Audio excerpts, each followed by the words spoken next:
Alright, YouTube, what's going on, man? It's your boy CJ, man. We back with another video, man. I hope y'all been doing good, bro. Hope all is well with y'all, man. I hope y'all been keeping God first, man. I'm good, bro. Chilling, man. Ready to get back into this video. Last video, we reacted to the Poison Ivy video, bro. And today we reacting to it again, man. Shout out to Comics Explain. Said we got that origin of Absolute Poison Ivy, bro. And she looks crazy, dog. Like, Absolute Poison Ivy look insane. So we finna get into this shit, bro. See more about her, bro. Let's do it. Absolute Batman just keeps getting better and better. And Absolute Poison Ivy, I don't think I've ever loved the character of Pamela Isley more than I love her in this story, outside of Batman the Animated Series. So, what this does is this opens up with the fight between Batman and Poison Ivy. And one of the things to keep in mind here that we actually learned in the last video is there's a few things at play. Number one, there were cops in here, and they were using an augmented mobile ultrasonic cannon, essentially a sound cannon that could break apart cells. But of course, these cops were transmogrified by Poison Ivy and turned into agents for her, essentially. The other thing she was able to do is grow versions of herself, but she's a lot more powerful than we're traditionally used to. And so that's what she tells Batman, right? Do not fight. There is no point. Now, of course, Batman's also talking to Alfred at the same time. He's got him in his ears, right? And Alfred says, the density of the spores up there, if that cowl comes off, you will have moments before you're compromised. Your genetics will be hers to reshape. And that's where Batman just says, then it won't come off. Now, we saw that in the last video. And in fact, you guys pointed out something that I got wrong. I thought he took his mask off. It actually turns out it was yanked off of his face. That was essentially what happened in that moment, which is why he rewrapped his face with his cowl. It's the only thing protecting him. Because keep in mind that with these kind of spores that Poison Ivy has emitting in this location, it will rewrite his DNA. And then she will be able to control it. Now, this is a complete and total reference to the idea of the green in DC Comics. For those of you guys who don't know what that means, the green is an amazing concept. Traditionally, it's associated with Swamp Thing, and only in the last, decade, maybe decade and a half, did it get rolled over into Poison Ivy. But the idea is that where Swamp Thing basically works for the Parliament of Trees and is able to tap into the green, so effectively all living plant matter that exists in the world, Poison Ivy is able to do the same thing. But what Scott Snyder is doing is taking that concept and then reworking it and simply saying, so long as she's able to infect you with her spores, she can do whatever she wants to with your DNA, control you on the genetic level, which is kind of horrifying when you think about it. But Batman, in this whole time that he's talking to Alfred, just says, find me a weakness. And Alfred, of course, is watching this to a degree and warning him of various attacks that are coming and so on and so forth. But all Batman wants here is a way to overcome Poison Ivy, because all that's happening in the here and now is this essentially a war of attrition. That is Poison Ivy just constantly spawning. Bro, right? His cape fighting for him? So his cape can fight? That's insane. Look at this shit. Like, look how his cape just killed him. Versions of herself, and just fighting Batman to the point that he eventually gets worn down. He'll be exhausted and he won't be able to fight anymore. It's how war of attritions work. Just an overwhelming force taking you to the point that you just can't fight any longer. And so that's where Batman says, right, she's made of plant matter, animal matter, insect, bacteria. Which part has a vulnerability? And Alfred just says, I am looking, kid, but if there is a soft spot to her, I am not seeing it. And that's when we get to this origin portion of her, how Poison Ivy actually became Poison Ivy. And that's a crazy thing here, is because what we end up doing is jumping back to after the fire. Now, there's a little bit of a refresh here, right? The idea was that in the last video that we did, the last comic that came out, issue number 17, that Pamela Isley had basically been working on trying to find a way to grow new human cells using a variety of plant matter, bacteria, insect DNA, the whole 9 yards. And where initially all of this was geared towards finding a way to cure her mother of what was effectively cancer, that once it got to the point where she started to realize that the powers that be wanted to take her research and weaponize it for their own purposes, she chose to walk away and focus on the research by herself. But that's when she goes to grab it, a chemical fire breaks out, and she burns to death. And so that's where you pick up with this conversation with her mom. And that's where Poison Ivy says, this is all that's left of her. That's what the doctors tell my mother. The chemical fire in the lab reached nearly 9,000 degrees, as hot as a young star. It's a miracle that anything at all survived, they say. And yet my heart appears perfectly intact. intact. My mother asks if it's alive. They tell her no, but that's not true. I want to scream to her that I'm more alive inside this container than I've ever been, connected to primal forces that I do not understand yet, but can feel as colors, green and red and black. Now, bro, so she gonna like grow from her heart into like what she is? That's insane, dog. this, to me, looks like a reference to Absolute Green Lantern. Right now, we don't know how far-reaching Al Ewing's Green Lantern goes. We don't know if the emotional spectrum exists in the traditional way. It doesn't look like it does, but these are a handful of the colors that we've seen in the Absolute Green Lantern line. But that's where she continues on. My mother turns to go, and in that moment, I hate the glass separating us more than I've ever hated anything. But not just the glass, the powerful men who put it there, the men who did this to me, all because I wanted to go further in my research to do more. But this is what they do. Those men, my enemies, our enemies, they put walls everywhere, walls of every kind, dividing us from each other, from nature, from truth, dividing up everything, all for profit, their own tiny private kingdom. And that's one of the biggest Facts. kickers about Absolute Batman. Facts. The story of Absolute Batman is very much a reflection of how the real world works, right? Powerful people dividing up the world for their own ends. Now, of course, within the context of the story, we're talking about Absolute Joker, Absolute Ra's al Ghul, effectively the Absolute Justice League, the most powerful people in the world who have kind of carved out sections of it for themselves. It's one of the tales as old as time when it comes to the Batman mythos, but it also reflects back on a lot of landmark stories that have existed over the years. Batman No Man's Land, Old Man Logan, and even what's recently been happening in Ultimate Spider-Man, right? The Illuminati carving up the world for their own individual rule. That's kind of what's going on here. And it's really cool to see these elements rolling over from different stories. And so that's where Poison Ivy continues on. I will get out. I will find a way. Ivy climbs the highest walls. As my mother walks away, I reach for her. I can sense the black creeping through her. She will die this afternoon, sitting on a bench, waiting for the bus back to the hospice. No one will notice for almost 3 days. When the morgue thaws her out, part of her will fall off. Her fingers, her breasts, her nose, like rotted fruit. But now, in this moment, I reach and reach with everything I have. And suddenly, something new grows. Something that cannot be hurt anymore. Now, here's the interesting thing about all of this. Right? Here's the interesting thing about it all. We can kind of take this from two different perspectives, and depending on how you want to look at it, one of them is really, really cool. The other one kind of makes a lot more sense. Most likely, and what's definitively happening here, is she's telling this story in hindsight, right? She's literally giving us a flashback, but a part of me kind of wants to believe that we are flashing back to her, and we're experiencing this moment as it happens, and the way she's talking is in the present. And so when she makes statements like, this is how my mother is going to die, no one's going to notice her, it almost gives us kind of precognitive feel. Now, I just want to believe that's the case, truth to tell, because the idea of her constantly referencing the black, right, referencing the Green Lantern mythos, it almost gives this idea that there's a kind of precognitive force that can be harnessed when it comes to Absolute Green Lantern. And you can kind of roll that over into this and explain that that's the case. Again, that's almost not at all what's happening here. She's just telling the story in hindsight. But I would like to believe that the other explanation is true. Right? I think it would just kind of be fun, truth to tell. But the fact is, right, jumping back to the here and now, the fight between Poison Ivy and Batman, Poison Ivy just says, why are you fighting me, Batman? We are on the same side. And Batman just calls for Pennyworth. And that's where Poison Ivy tells him, he's not here anymore. I'm afraid rare forms of bacteria can disrupt radio signals, as can some bird calls, This and is even insane, dolphin bro. songs. Look how she looked. they went crazy with how this lady looked, bro. It's crazy, bro. Poison Ivy All look of insane. which I am admitting as we speak. No weaknesses, just strengths. You can be so much more too. You're halfway there.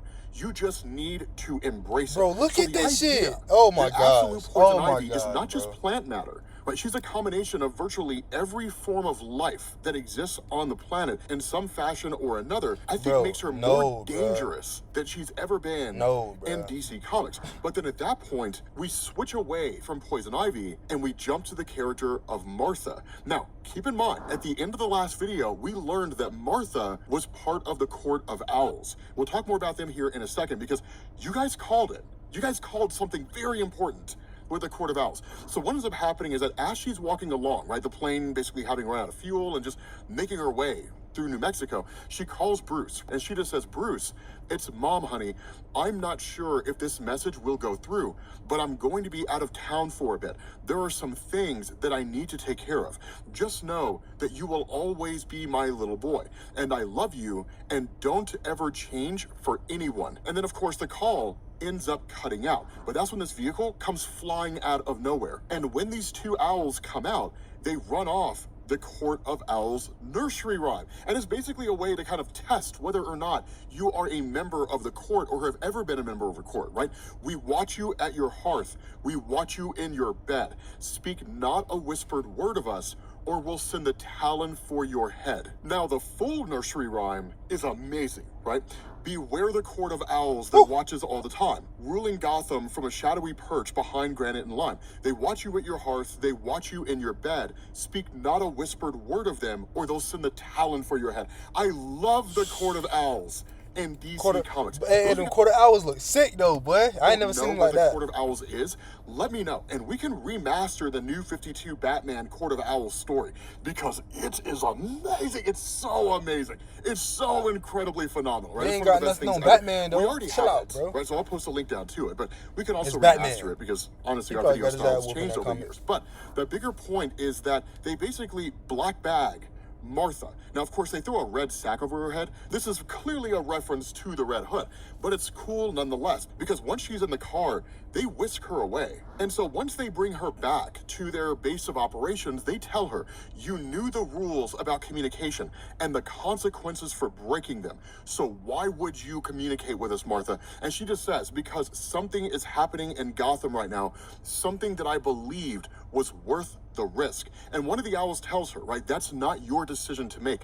You put us all in danger by reaching out. And another one just asks, what gives you the right? This is how we've survived, just because you were one of us. And Martha says, no, right? And this is where you guys were right. She says, I wasn't just one of you. I was a Talon, the best Talon. You all know what I did for the court. That's what gives me the right.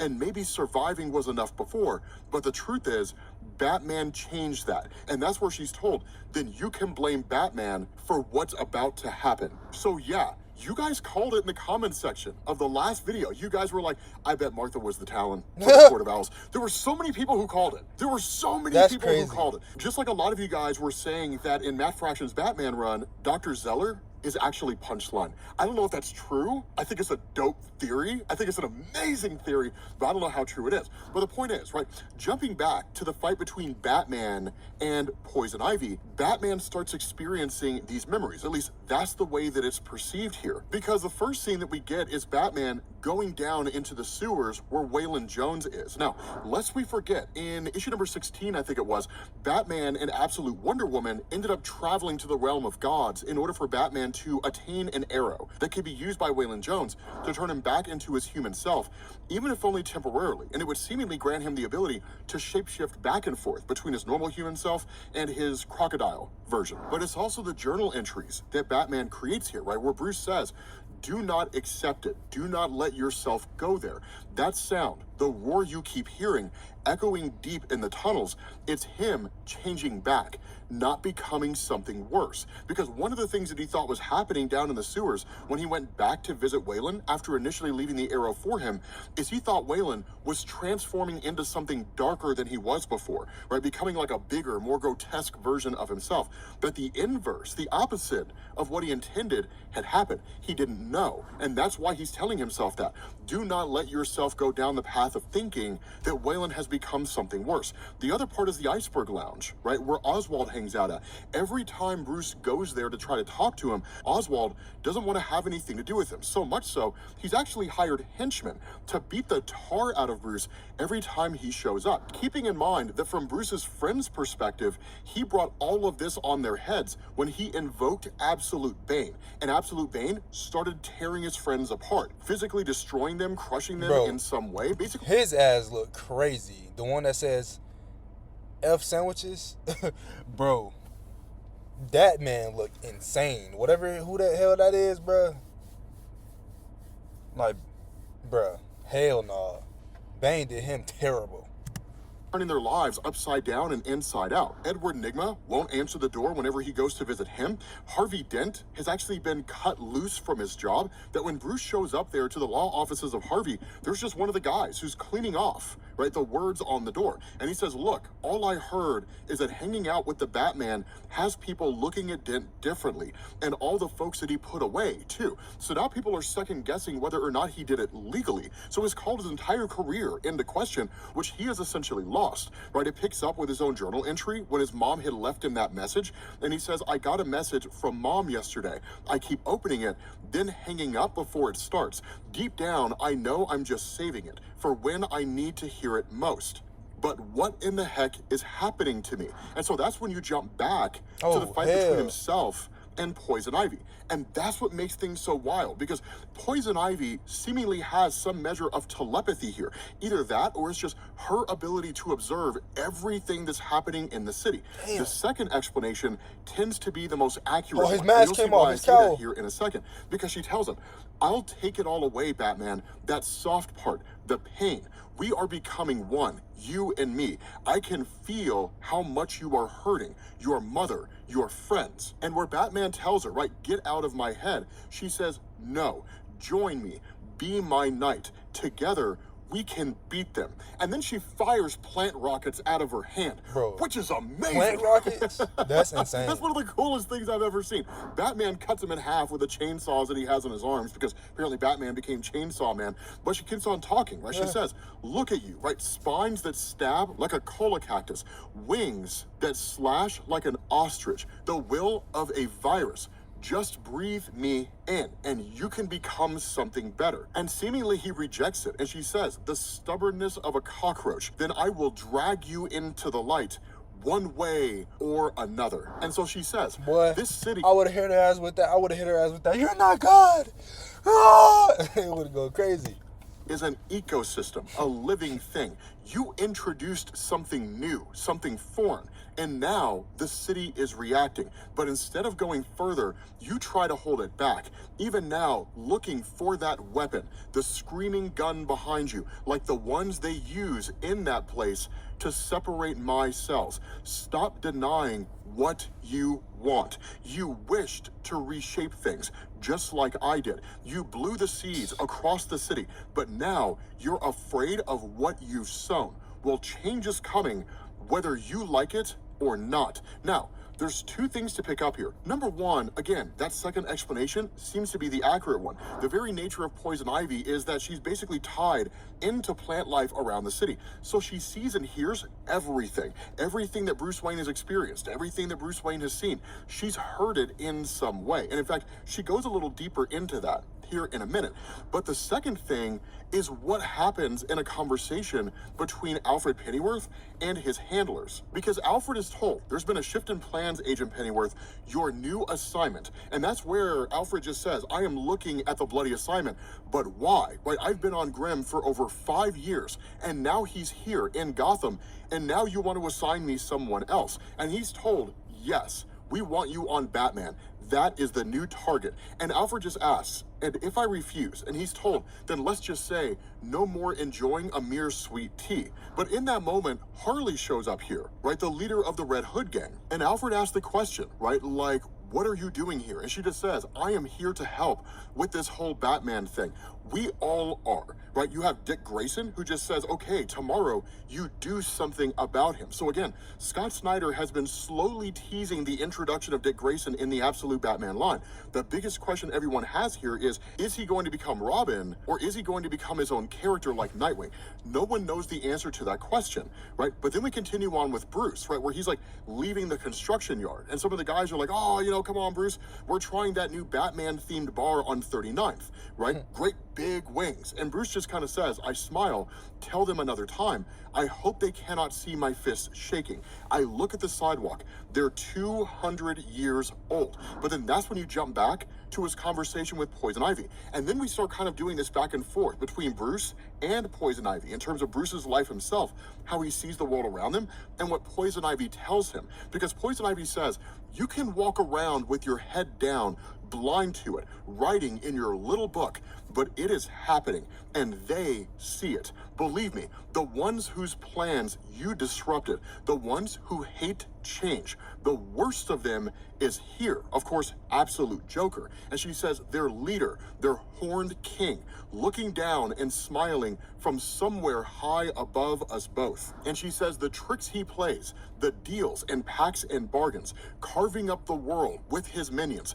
We have to stop him. I didn't think he could be stopped all those years that he kept me locked away, scrambled by the noise guns, and pulled apart. But then one day, there you were, like some wild beast running naked through my biome. And I knew if I had the chance, I would join with you, because Grim, he's coming for you, just like he came for me. Oh, just hell no, bro. Absolute Joker? Oh, hell no, cuz. He comes for anything that threatens change, isolates it, locks it away. He's making moves as we speak, and I can feel it. And she says, maybe if you were willing to evolve on your own, to become what's needed, you might be able to stop him, Batman, but you are not. And she says, don't worry though, when I release these spores from this place, I will make you something new. I will make everyone new. We will be strong, beautiful, a new kingdom, and together we will stop him, and then we will make that first wish come true. Now, this is kind of a crazy scenario here, because what Poison Ivy is advocating for and what she's arguing for is that there are some individuals out there who are so terrible, the only way to beat them is to become as bad as them. But that kind of flies in the face of the nature of Batman, right? In fact, that's Batman's whole shtick. Batman doesn't kill. And if you like the idea of the memes, he says he cherishes his no-killing rule. He doesn't care how many men, women, and children have to die in order for him to keep it. But the point is... That's crazy. there is such a thing as falling down to a point of no return. Now, there are certainly some villains where, I mean, look, if you kill them, you know, it's not a big deal. The Joker's an example of that, right? The Joker just cannot be fixed. He has to die. Understand what I'm saying, Batman? He has to die. That shit dies. Nah. Putting babies on your body, taking the blood from baby. Yeah, you sound like Ant-Man, boy. Saved, right? Argument after argument says the Joker's gotta go. But if we're talking about just trying to fix the city of Gotham and the people within it, right, and individuals out there who are nothing more than just power-hungry, crazy people, it doesn't necessarily mean you have to kill them. Absolute Superman's a perfect example of that, right? With the whole situation involving Ra's al Ghul, Absolute Superman could have killed him. And in fact, he considered the idea of doing it. But instead, he handed him over to the authorities. He was basically held prisoner out in Pakistan, I think it is. And then Absolute Superman started showing up with letters written by people who had lived under the rule of Ra's, and then in reading those letters to Ra's, basically began to change him as a person. Now, ultimately, he's going back, so maybe there is some irredeemable aspect of his character, but that story's not done. Absolute so we don't Superman know how look far like that tail's going to suited go. up. He look like that. People can be fixed, and that's the nature of Batman. That's what Batman believes. But this is also the absolute universe. Things are different here. And so what ends up happening is that where Bruce is making his way through the city of Gotham, he ends up coming across Jim Gordon. Now keep in mind, Bruce knows that Jim Gordon and his mom are touching naughty bits. They tried to hide it from him, right, because they just kind of felt like he wasn't ready for that kind of reality. But that's where Jim confronts him, right, and he says, I need to talk to you, right? And Bruce just says, no offense, but the last thing that I want to talk to you about is you and mom. And that's where Jim's just like, it's not about your mom, right? She's a grown woman, I'm a grown man, and nature is nature. But this is about you. Bruce. And Bruce is just kind of like, why is it about me? And Alfred just says, Bruce, I know. And Bruce is just kind of like, what are you talking about? And Alfred just looks at him. And Bruce is like, oh. And I was so excited at the idea that Jim Gordon knows Bruce Wayne as Batman. The real question is, how long has he known? Now, Bruce doesn't ask that directly. He's just like, how did you know? He doesn't really ask how long he's known. But, I mean, honestly, Jim Gordon's a detective. It wasn't that hard to figure out. He's like, you're 6'9" and 400 pounds. That does not exactly blend in. And I did pull you out from a pile of bats one time. So, yeah, I figured out pretty fast that you are Batman. Right. And so Bruce is like, does mom know? And Alfred's just kind of like, believe it or not, I don't think so. Right? Her brain is engaged in some Olympic level gymnastics to avoid the obvious. Self-defense, I suppose. And so he asks, right, are you here to... She's coping and deluding herself. She don't want to believe it. Females do that. ...me to stop? And Jim Gordon asks him, do you want me to? And Bruce just says, right now, I don't know. And he says, he's getting so big, Mr. Gordon. I wanted Batman to affect the city, to shine a light on things. But I didn't expect this. And that's where Jim just says, you didn't expect him to become the light himself, the big old beacon in the sky. Now, this is a very important thing because Bruce says, the things I'm up against, it feels like to win, I have to become something tougher, meaner. And that's where Jim is like, something darker. But here's an important thing to understand here, right?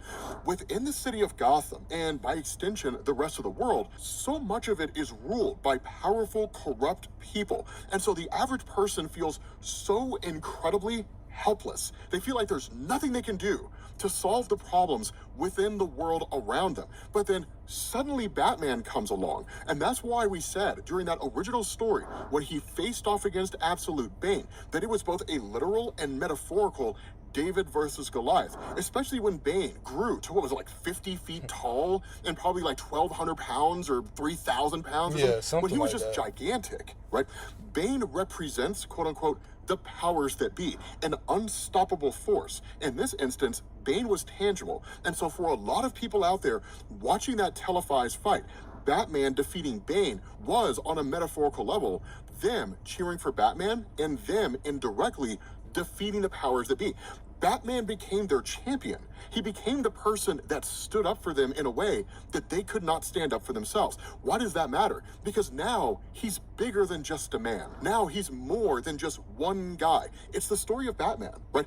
Batman is now a concept, an idea. He's a thing that people believe in. And when that happens, in times of desperation, people will take symbols and rise them up, and then want that symbol to become the thing that can save them. And that's where Bruce is right now. Bruce is struggling with this idea that all he wanted was for Batman to be an example of what people could do. Not necessarily becoming vigilantes, but to show you can fight back, and you can fight back in your own way. I won't necessarily go so far as to say that the people of Gotham were cowards, but I will go so far as to say he became a big symbol, and people rallied around it, and now he doesn't know how to handle it. And so that's where Jim Gordon tells him, I have no real advice for you, but I will give you the advice that someone else gave me when I was in a similar situation to yours. Someone much smarter than me. It was advice given to him by his daughter, Barbara Gordon. And that's where, with Batman being held captive by Poison Ivy, Barbara Gordon shows back up again. Keep in mind, she was originally here.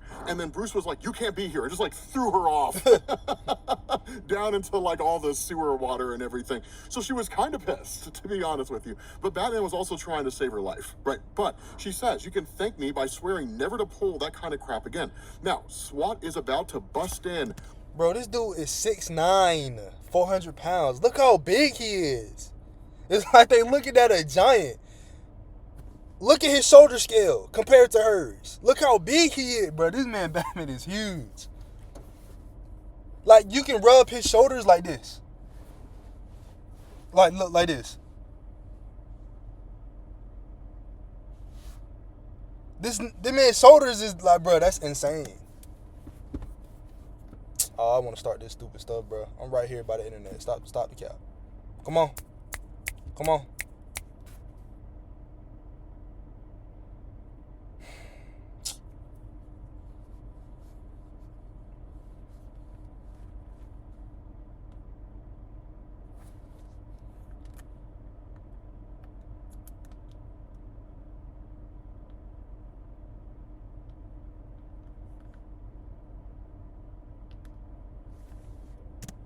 dozen double augmented ultrasonic cannons. Oh. So we need to get out of here before she figures out what's going on. And so that's where Batman says, the spores are the main threat here. It's effectively the bomb that we need to neutralize if and when we decide to neutralize her.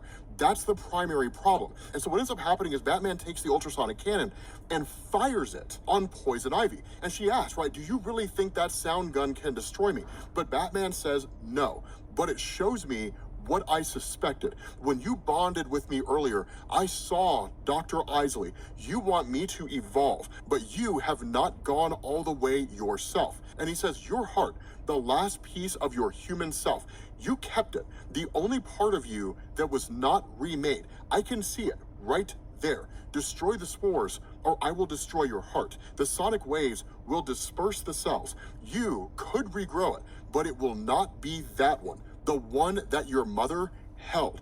It holds a special place for you. And so that's when you jump back to this momentary bit of advice that Jim Gordon had given to Bruce. And Jim Gordon says, when I became mayor, I was terrified, Bruce. I had my plan, my agenda. But suddenly, the whole city was looking to me to do so much more, to be more. And the critics, they kept attacking me for being too soft, too local, too much of a people person. I was all torn up. Maybe to be a good mayor, I had to forget all the hippy-dippy stuff that your dad and mom and I loved and become something tougher, colder, and meaner.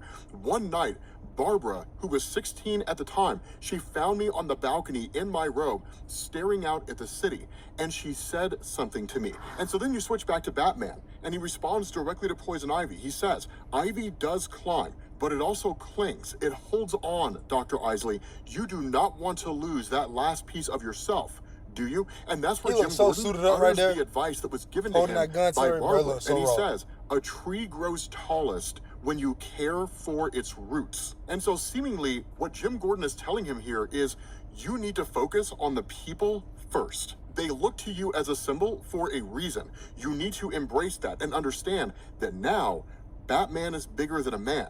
Batman represents something. He represents the idea that people can be saved. So now you are beholden to the people, and there is no escaping that, which is not a bad thing. In fact, that's a great thing. And so that's when you switch back to Batman, who's still got this ultrasonic cannon and just says, destroy the spores, Dr. Isley, now. Because the heart she holds that was held by her mother means more than the spores and changing the city of Gotham. And so that's where Jim Gordon leaves some parting words for Bruce and says, you have good roots, son. I know that you will make the right choice when the time comes. And so that's when these spores are destroyed. Poison Ivy tells Bruce, we could have saved everyone. Everything climbed so high, made it better. You've only doomed yourself. You are just small and terrestrial and weak and human. And that's where Batman just says, yes, I have been, but not anymore. And he literally turns on the cannon to full power and fires it on Poison Ivy and blows her heart apart. And that's where Barbara just says, SWAT is here, right? We have to get out of here